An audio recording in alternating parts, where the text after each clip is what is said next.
আসসালামু আলাইকুম। আজকে আমরা চলে যাব বড়শি দিয়ে মাছ ধরতে। অনেক শখ ছিল বড়শি দিয়ে মাছ ধরার জন্য। তো ইনশাল্লাহ আজকে চলে যাব বড়শি দিয়ে মাছ ধরতে। আমাদের পুকুরটা একটু দূরে, তো একটু হেঁটে হেঁটে যেতে হবে।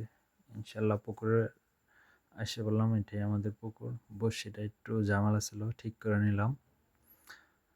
হ্যাঁ, পুকুরে অনেক রুই মাছ আর নলা মাছ একটু বেশি। এই তো একটা এসে পড়ছে। অনেক শখ বড়শি দিয়ে মাছ ধরবো।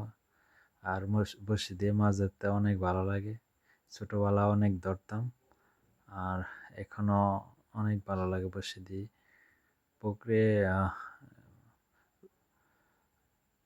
তেলাপিয়া মাছ একটু কম, নলা মাছটা একটু বড় হয় বেশি, তার জন্য পুকুরে নলা মাছটা একটু বেশি ছাড়া হয়েছে। ছোটগুলা ছেড়ে দিতেছে, আর বড়গুলা একটা বড় এসে পড়ছে। কি খুশি লাগতেছে বড়শি দিয়ে মাছ ধরতে। অনেক শখ পুকুরে মাছ ধরার জন্য। আর আমরা যারা মাছ চাষ করতে চাই তাদেরকে বলবো নলা মাছটা ট্রাই করতে পারেন, কারণ নলা মাছটা অর্গানিক খাবার খেয়ে মোটামুটি বড় হয়।